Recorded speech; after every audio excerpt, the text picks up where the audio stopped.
Copeuch Inversiones, el sitio donde todos pueden invertir, presenta Al Pan Pan. En el Mostrador Podcast, debate y conversación para comenzar tu mañana. Al Pan Pan, con Mirna Schindler. Entrevistas con los actores de hoy. El Mostrador, el poder de la independencia. ¿Cómo están ustedes? Muy buenos días. Comenzamos un nuevo capítulo de Al Pan Pan aquí por elmostrador.cl en este martes 6 de agosto, cuando ya muchas familias completan 5 noches sin electricidad y donde se agudiza particularmente los problemas con la empresa Enel. No es la única, pero es la que concentra la mayor cantidad de quejas por la cantidad de usuarios que todavía permanecen sin luz. El perfil, digamos, el ejecutivo, digamos, que está a cargo, ¿no?, de esta empresa, que es Víctor Tavera, señaló que, bueno, las personas tienen que llamar por teléfono.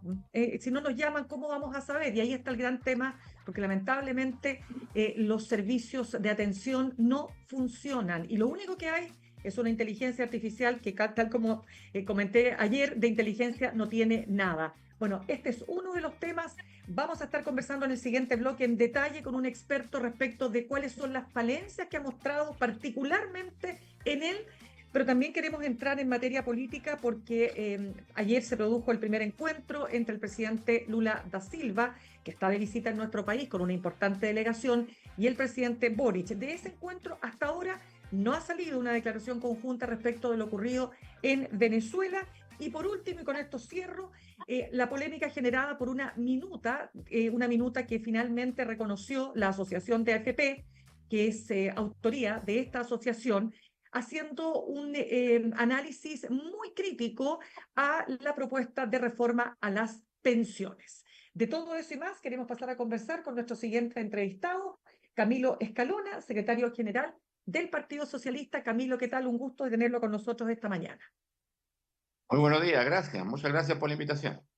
Camilo, quiero partir por lo de Enel, básicamente una opinión respecto de esta crisis. ¿Cómo evalúa usted lo que ha sido esta crisis generada por este corte masivo de luz y la respuesta que ha tenido particularmente esta empresa? Mire, para los hogares esta es una tragedia, ¿no? Son centenares de miles de familias que han estado viviendo una situación muy, pero extremadamente difícil, especialmente las personas que ya son mayores y las personas que tienen algún tipo de discapacidad o que requieren mantener siempre algún tipo de asistencia por la vía de la electricidad. Pero eso en primer lugar, una tragedia para los hogares. O sea, no creo que nadie se pueda sentir contento con lo que ha ocurrido. Si las personas que son críticas de los grandes controladores energéticos tampoco podrían sentirse contentas ante la enorme tragedia que están viviendo tantas familias. Ahora bien, a mí me parece que esto demuestra la debilidad del marco regulatorio que existe en Chile, la debilidad de los mecanismos de fiscalización actualmente existentes y la demora, ¿no?, que se produce en la tramitación de algunos cuerpos legales que son indispensables, ¿no? Como en este caso, la demora en la tramitación de la ley que obliga a establecer que los cables de la electricidad vayan bajo tierra. Yo entiendo, es una inversión enorme. El país ha hecho otras veces inversiones enormes. Eso requiere que las leyes se aprueben, no que se dilaten, no que las empresas ejerzan su influencia sobre los legisladores, de manera que el trámite legislativo se eternice, porque si el costo es alto, mientras más pronto se apruebe la ley, más posible estará la posibilidad de graduar ese gasto, de hacerlo paulatino, pero es indispensable comenzar ese gasto que es gigantesco, porque de lo contrario el país va a estar permanentemente expuesto a que las centenares de miles de familias vivan una situación tan desastrosa como lo que le ha afectado en los últimos 5 días. Totalmente. Camilo, quiero pasar al tema de lo que hablábamos también respecto de Venezuela, de lo que está ocurriendo con esta elección que hasta ahora, para los ojos del mundo, claramente da cuenta de un fraude. Esto visto desde distintos ámbitos.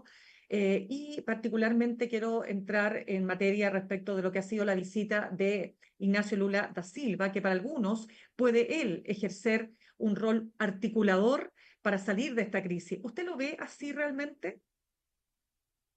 Mire, yo pienso que Lula puede jugar un rol positivo en la medida que haya un acuerdo de un número significativo de países de América Latina, no solo de América Latina, también de la Comunidad Europea y del conjunto de la situación internacional actual. Hay actores internacionales que habitualmente se tienden a desconocer por la preeminencia que tienen los Estados Unidos en el hemisferio que nos toca a nosotros ser parte. Pero India, China y Rusia igual son actores internacionales que no se pueden desconocer. Pero yendo al tema concreto, si el presidente Lula está en Chile es porque el presidente Boric ganó un espacio en este tema. Creo que su posición de no reconocer a Maduro mientras no existan actas que sean verificables y en consecuencia el resultado que se reconozca pueda ser efectivamente comprobado, esa posición muy temprana, muy oportuna, muy inmediata, le dio a nuestro país un espacio que se reconoce hoy por la presencia de Lula en Chile. O sea, nosotros hoy día somos parte de un consenso latinoamericano, que la situación venezolana no se puede cerrar tal como está. Es imposible pensar que Maduro simplemente va a hacer caso omiso de la comunidad internacional, que va a acusarnos, por ejemplo, de la irrisoria, eh, el irrisorio cargo de que nuestro país se estarían preparando extremistas para ir a afectar a Venezuela. O las ofensivas declaraciones de Diosdado Cabello, que dijo que nuestro presidente era un cachorro del imperialismo. No, yo creo que ambos se equivocan rotundamente. La situación no se va a poder resolver de esa manera. O sea, Maduro piensa que con un par de ofensas y de injurias a sus interlocutores, simplemente la situación se va a cerrar y que va a continuar, y que va a continuar él siendo una especie de jefe de un régimen autoritario, de una dictadura que incluso emplea el terrorismo de Estado en contra de sus opositores. Esto no va a continuar así. Es indispensable que exista una salida política a la situación que se ha configurado en Venezuela. Y en esa solución política, ojalá el presidente Lula pueda jugar un rol muy significativo. Pero también es muy importante subrayar que nosotros como país, a través del presidente Gabriel Boric, tenemos también una participación muy significativa. ¿Usted le parece, porque ayer no hubo declaración conjunta, aquí ha habido especulaciones, ¿no? Respecto de cómo abordar, porque acá hay una línea, ¿no? ¿Cuál es la línea? Una de las líneas es que quienes podrían articular una solución pacífica y política a este conflicto son Lula, AMLO, por el lado de México, y Gustavo Petro por el lado de Colombia, exigiendo algunas cuestiones básicas, bueno, obviamente que se entreguen las actas de escrutinio, pero también que Corina Machado salga de esas conversaciones, ¿no es cierto? Ellos ponen como esas condiciones. Esa tríada tiene reales posibilidades. Hasta ahora, llevamos 8 días después de la elección. ¿Usted realmente ve posible una salida política? O sea, la salida política es el único camino. No es que sea posible, es la única manera de evitar una escalada que tiene impactos incalculables. Ahora bien, usted nombró, claro, 3 países que son muy importantes en volumen, son más significativos que Chile, no tanto en territorio como en habitantes, que son México, Colombia y Brasil. Bueno, Colombia y Brasil son además vecinos de Venezuela. Esos mandatarios son parte claramente de la interlocución. Pero yo creo que nosotros somos también parte del consenso latinoamericano que es indispensable generar. Y el caso de México, bueno, la solución de los grandes temas de América Latina siempre ha sido un actor central. Entonces, se trata que estos enormes actores puedan ser capaces de proponer una salida política. Yo no me atrevo a vaticinar cuál va a ser, ni me pronuncio sobre las condiciones, ¿no? Sería un error de nuestra parte, no una pretensión sin fundamento, nosotros empezar a hablar de cuáles son las condiciones, cuáles sí, cuáles no. Pero que la situación no se puede mantener es, yo creo, un dato de la realidad.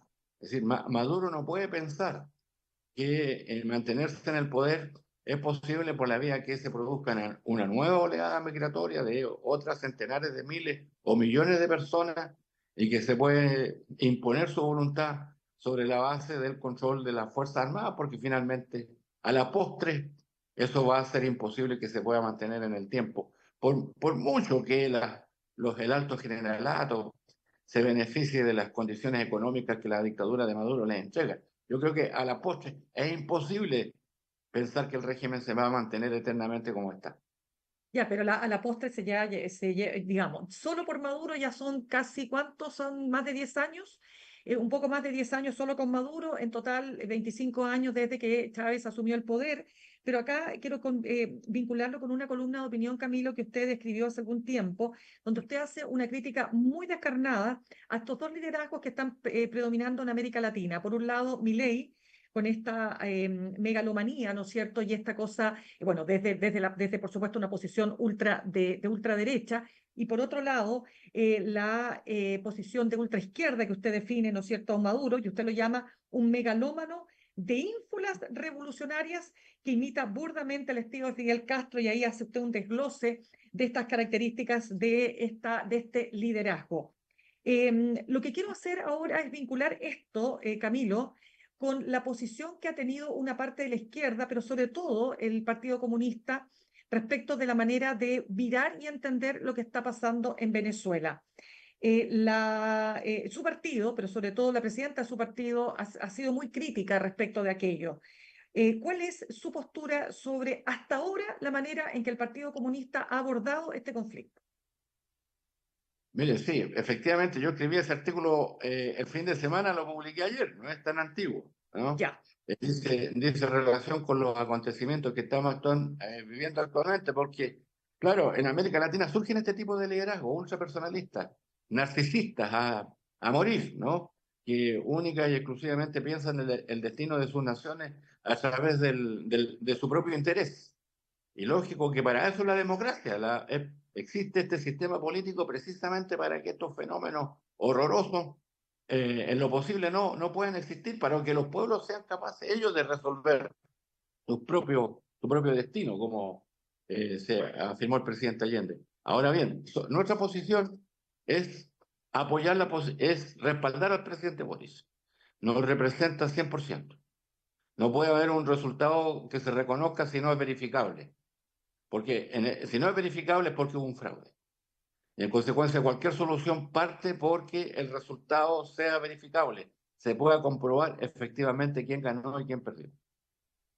Y en esto, claro, hay un tema que traspasa la diferencia, ¿no?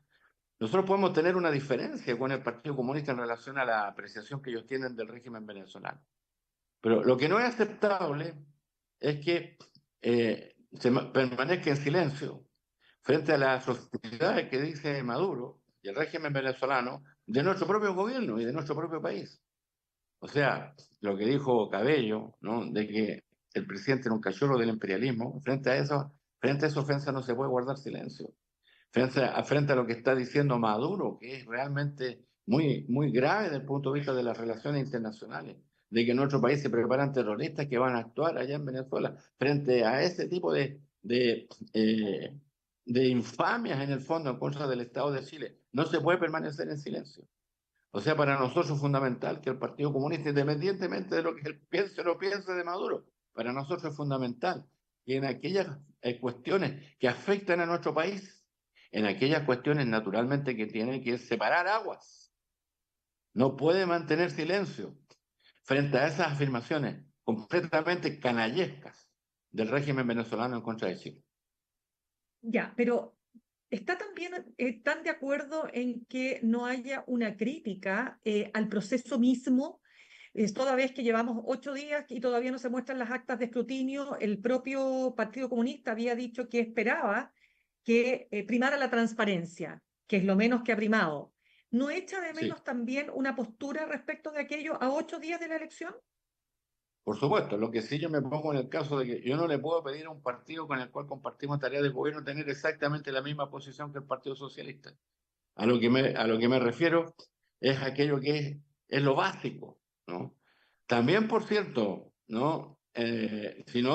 Si se mantiene la conducta, que yo creo que se va a mantener, ¿no? La imposibilidad que tiene el régimen de Maduro de entregar las actas y que el resultado sea comprobable, naturalmente que frente a eso, lógico, el conjunto de las fuerzas populares y democráticas tenemos que condenar, porque obvio, si no hay acta significa que hubo fraude. Y entonces, si nosotros fuimos capaces de derrotar ayer a Pinochet en condiciones similares, si nosotros generamos un mecanismo, un dispositivo, una organización social que permitió controlar mesa tras mesa, hicimos imposible que hubiera un fraude, no podemos aceptar que se impongan las condiciones que se quisieron imponer en Chile y que fuimos capaces de derrotar, se le impongan a otra nación latinoamericana. En eso, nosotros también estimamos que tiene que haber una posición que condene esa conducta. Ya, pero es que en su columna usted es súper claro en ese sentido. Usted dice el uso del matonaje, de patotas, pero mire, de patotas de incondicionales y o encapuchados de los servicios represivos para secuestrar, torturar y aterrorizar a la población. Son Sí, prácticas que repugnan a la conciencia social, democrática y claro, revolucionaria. Y más encima usted acaba también. de decir que lo que hay en Venezuela es una dictadura que ejerce el terrorismo de Estado. Y usted dice Lógico, claro. que pues, no Se pueden usa el tener terror en posiciones. contra de la gente. Ya, pues, pero es como, porque aquí quiero ir al fondo, porque resulta que hay sectores de su coalición, o sea, de su coalición, del centralismo democrático, el senador Lagos Weber o el propio senador Juan Luis Castro, que dice, ¿cómo vamos a estar en una misma coalición con personas que no condenan esto? Bueno, por eso le digo, nosotros esperamos que el Partido Comunista sea capaz de separar aguas de esas atrocidades. ¿Y hasta cuándo van a esperar? No, la composición de la coalición de gobierno la define el presidente de la República. ¿No? Nosotros fuimos invitados por el presidente Boris en la segunda vuelta, porque usted recordará que nosotros tuvimos una candidatura diferente en la primera vuelta, luego nosotros apoyamos al presidente Boris sin condiciones en la segunda vuelta. Él tuvo una amplia y generosa disposición a invitarnos a nosotros y a nuestros aliados, con los que habíamos estado en la otra candidatura, a participar parte de su gobierno, ¿no? De modo que, en consecuencia, nosotros participamos del gobierno del presidente Boris sobre la base de la invitación que él nos formuló. Y en consecuencia, como también dijo la presidenta del Partido Socialista, ¿no? Es el presidente Boris el que define, ¿no? La composición de la coalición que le acompaña. Nosotros no vamos a pretender, en este caso, tomar un rol que no nos corresponde. Ya, y entonces usted dice que es muy adelantado a aquellos que señalan que pareciera ser difícil imaginar un futuro con el Partido Comunista. Me lo dijo ayer el senador Lagos Weber, lo ha dicho el propio senador Juan Luis Castro, como que ya, ok, vamos juntos en las municipales, pero está difícil mantener la alianza de cara a las presidenciales. Bueno, pero yo no veo por qué tendríamos que tomar una definición ahora, ¿no? Yo le podría decir, es una de las preocupaciones que tenemos en la coalición de gobierno, formular las condiciones, el programa que permita presentar una opción común al país. Es una enorme tarea que se comenzará a llevar a cabo en las próximas semanas, pero que cobrará vigor después del resultado de las elecciones municipales y de gobernadores. ¿No? Entonces, no corresponde que nosotros ahora pretendamos predefinir antes de las elecciones de gobernadores, de consejos regionales, de alcaldes, de los consejos municipales. Ahora, en estas condiciones, predefinir lo que va a ser la coalición del futuro, ¿no? Para eso, en primerísimo lugar, debemos definir el proyecto que le vamos a presentar al país, acorde a las circunstancias que se vivirán del año 2026 en adelante. Ya, pero usted lo acaba de decir, vienen las municipales, vienen las gobernaciones, y aquí hay un punto. La presidenta de su partido, la senadora Paulina Bodanovich, ha dicho que es un error político haber postulado y haber respaldado de manera mayoritaria o unánime la carta de Alejandro Navarro para la gobernación del Biobío por sus, hasta ahora por lo que se está viendo, pasadas declaraciones en apoyo muy fervoroso al régimen de Maduro. ¿Usted comparte eso, lo que ha dicho Paulina Bodanovich? O sea, yo se lo puedo decir con mis palabras. Yo creo que ¿Ya? la autodefinición que hizo el senador Navarro de ser un soldado del régimen de Maduro es incompatible con los valores y principios del socialismo chileno, ¿no? Eso lo he reiterado varias veces. Ahora él ha dado una explicación. Dice que, bueno, como todas las explicaciones son extensas, largas y complejas de entender, pero al menos ha dado una explicación. No ha pretendido reiterar semejante atrocidad. Pero no es un candidato que nosotros hayamos propuesto. No, la verdad es que nos parece desafortunado que no lográramos tener una candidatura de nuestra coalición, ¿no? En la región del Biobío. Para mí es muy doloroso que así haya ocurrido, ¿no? Yo fui diputado en la región del Biobío, fui candidato a senador en la región del Biobío. Para mí es profundamente doloroso que no hayamos sido capaces, ¿no? El conjunto de las fuerzas, desde el Frente Amplio hasta la democracia cristiana, de no encontrar una figura que no hubiese representado adecuadamente en la región del Biobío y que se plantee en consecuencia, ¿no? El apoyo al senador Navarro por omisión. ¿Qué es lo que significa la omisión? Lo que le acabo de señalar, que nosotros no fuimos capaces de levantar una alternativa. A mí me parece que eso es una de las principales debilidades del esfuerzo. Es lo fundamental exitoso, pero no perfecto, del esfuerzo que se realizó y que culminó el lunes pasado con la inclusión de las candidaturas.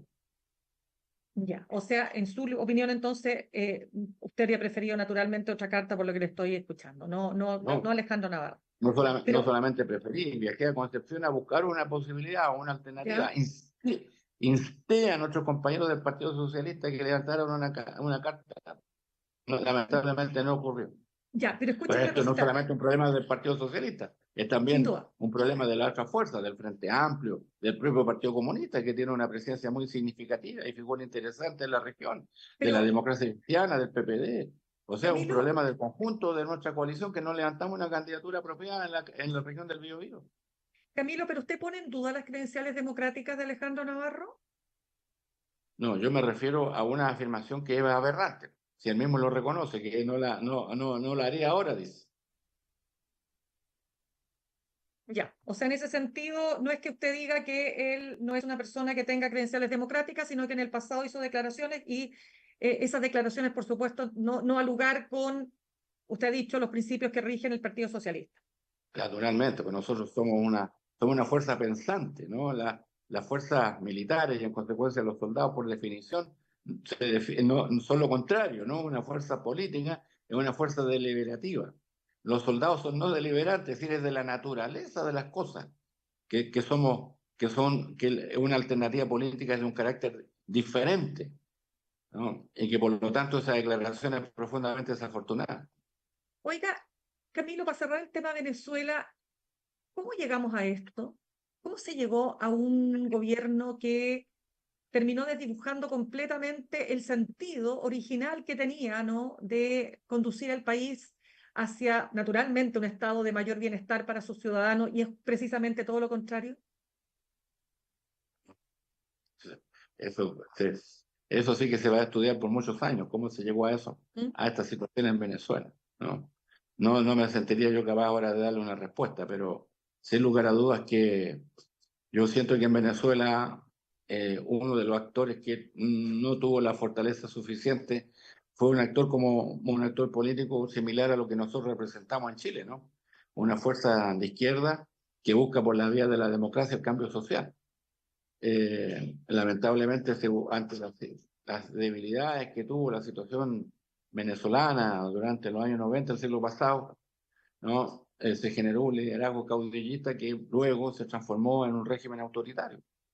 Es un drama de la situación de América Latina, ¿no? Es lo contrario por lo cual nosotros hemos luchado durante tantos años, que el régimen democrático sea la garantía de que los cambios sociales se realizan sobre la base el respeto a la libertad y los derechos de las personas y del pluralismo político como una cuestión esencial. El abandono de esos principios conduce a un desastre, como lo estamos viviendo allá en Venezuela. ¿Y se abandona por qué? Porque algunos han dicho que aquí lo que hay es un régimen corrupto que utiliza, por supuesto, y que las Fuerzas Armadas, algunos incluso han llegado a decir que son las Fuerzas Armadas las que controlan a Maduro y no Maduro a las Fuerzas Armadas. ¿Hay algo de eso? Sí, yo creo que eso no es nada de raro. Yo creo que las Fuerzas Armadas efectivamente representan en su cúspide un, una asociación con el régimen totalitario que las compromete muy lamentablemente, porque no facilitan de ninguna manera una solución, ¿no? Que tenga una perspectiva de mediano y largo plazo a una crisis tan dramática como la que se vive en Venezuela. Bien, quiero cambiar de tema. Estamos conversando hasta ahora con el secretario general del Partido Socialista, Camilo Escalona. Camilo, todo lo que indica la discusión respecto a la reforma a las pensiones, y lo ha dicho la derecha dice que no están las condiciones para sacar esta reforma ahora, incluso se ha hablado que se podría postergar hasta marzo. Circula una minuta que la Asociación de AFP ha dicho que es de autoría propia. Recordemos que la ministra Jara había dicho en un fin de semana que estaba circulando una minuta que parecía ser que formaba parte de una AFP específica, no, lo ha dicho, y es una minuta muy, muy crítica a lo que es la reforma y sobre todo la propuesta del gobierno. Hace un análisis ahí que tiene varios puntos. Pero, a ver, el punto es el siguiente. De nuevo, se posterga una reforma a las pensiones. ¿Qué pasa aquí? ¿Cómo ve usted esta incapacidad del sistema político para llegar a un acuerdo? Yo, más que una incapacidad en general, lo veo como una estrecha asociación de los representantes de la derecha en el tema con las propias AFP. O sea, hay un número, un núcleo de parlamentarios lo suficientemente significativo que se solidaricen con el interés corporativo de la AFP, que es impedir cualquier alternativa de cambio. Entonces, claro, finalmente, a la postre, el conjunto del sistema político el que se desautoriza por su incapacidad. Pero no son todos y cada uno los actores del sistema político los responsables, ¿no? Porque acá hay unos verdaderos guardianes del interés de la AFP, ¿no? Que se han dado el gusto ya durante décadas, ¿no? De impedir cualquier posibilidad de avanzar en una reforma al sistema. Ahora, yo no pierdo la esperanza, ¿no? Porque dice el ministro Marcel finalmente que él tiene la alternativa de poder generar las condiciones para una reforma que sin desnaturalizar su objetivo de fondo permita, ¿no?, alcanzar a lo menos lo fundamental de lo que se ha propuesto al país. Así que yo no bajaría la bandera, si usted me permite la expresión. No creo que haya que arriar la bandera. En el curso de los próximos meses, todavía los esfuerzos políticos creo que tienen un espacio para poder alcanzar una alternativa. Claro, pero ya sería después de las elecciones municipales, aparentemente, ¿no? Yo pienso que la cercanía de las municipales va a influir en que algunos actores cambien de posición, pero efectivamente, ¿no?, la materialización de un acuerdo no creo que se dé en el curso de estas semanas, que ya tienen un cierto carácter electoral, sino que va a quedar para después. Pero si uno mira que este es un esfuerzo que comenzó hace tantos años, si se lograra de aquí a unos 6 meses más, de todas maneras yo considero que sería un esfuerzo válido el persistir, el mantener, el insistir, el, el no rendirse frente a la necesidad de un acuerdo en el tema de las reformas para viabilizar, ¿no?, un camino que le dé a los pensionados de Chile una pensión digna. Por último, Camilo, y se nos acaba el tiempo, le pido muy cortito, pero volviendo a las municipales, primero, ¿usted diría que el factor Venezuela, por un lado, o el factor Eduardo Macaya, por otro, tendrá impacto? Y lo quiero vincular inmediatamente con la bajada de Aldo Duque en Santiago, lo que por supuesto potencia las posibilidades de Mario Desbordes, ¿no? Para poder competirle con mayores capacidades a la actual alcaldesa Iracy Hasler. A mí no me sorprende, yo siempre pensé que se iba a bajar. Ya. Sí, esa es mi respuesta. Como usted me pidió una respuesta Sí, breve, pero ya. nunca tan breve, pues. Nunca Ah, tan breve. así es. Y lo de Macaya y lo de Venezuela, sí, yo creo que son factores que están en la conciencia de la ciudadanía y en consecuencia van a estar. No sé si, no tan directamente, porque una elección para alcalde tiene mucho que ver con la situación de los vecinos, de las familias, de los hogares, ¿no? Hay alcaldes sí, que son muy buenos sin distingo de partido político y hay alcaldes que son muy malos sin distingo de partido político. Pero de todas maneras, en el debate de estos meses, yo creo que esos factores van a estar presentes. Ya, y por último, ¿se complica entonces, se pone cuesta arriba la reelección de Iracy Hasler, diría usted? Claro, con la derecha unificada sí, es una lucha difícil. No creo que tenga ningún sentido desconocer de que es una lucha difícil. Ya. Bien, pues, Gracias. gracias a usted, Camilo Escalona, por haber estado con nosotros esta mañana. Buenos días, muchas gracias. Muchas gracias, que esté muy bien.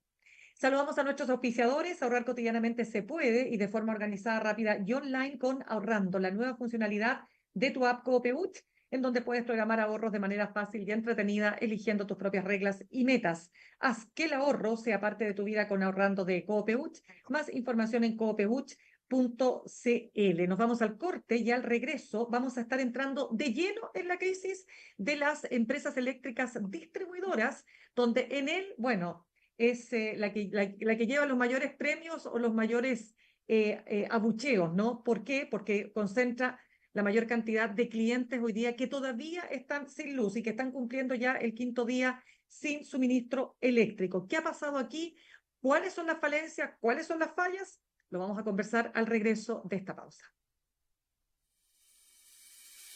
En instantes, una nueva entrevista en Al Pan Pan con Mirna Schindler por El Mostrador Podcast, el poder de la transparencia.